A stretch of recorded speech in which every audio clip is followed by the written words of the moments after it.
هر زمان فامیل شوهرم میان خونم از بو و تمیزی خونم تعریف میکنن. شدم عروس با سلیقه فامیل شوهرم. برای اینکه آشپزخونه‌تون بوی خوب بده، آب، سرکه و بالش‌های لیمو و اسانس وانیل رو با هم مخلوط کنید و بذارید روی گاز تا بجوشه تا بوی تازگی پخش کنه. برای سرویس بهداشتی هم مواد ضد عفونی رو داخل جای برس میریزم و آب و الکل و اسانس رو با هم ترکیب میکنم و داخل حمام و سرویس بهداشتی اسپری میکنم. برای خوشبو کردن سالن پذیری قهوه رو داخل ظرف میریزم و داخلش یه دونه شمع روشن میکنم. قهوه وقتی گرم میشه بوی خوبی میده. اسانس رو با جوش شیرین با هم مخلوط میکنم و روی فرشا میریزم و بعد از 1 ساعت جارو میکشم.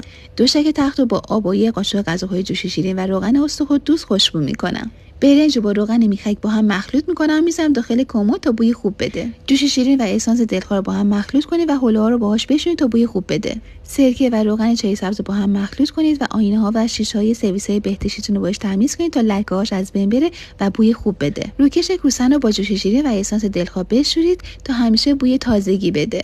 برای تمیز کردن وام و کاشه‌ای سرویس های بهداشتی از فوم ریش به این صورت استفاده کنید تا بوی خوبی بده. و برای از بین بردن لکه‌های اطراف شیر، حوله رو آغشته به سرکه سفید کنید و دور شیر ببندید، بعد بشورید.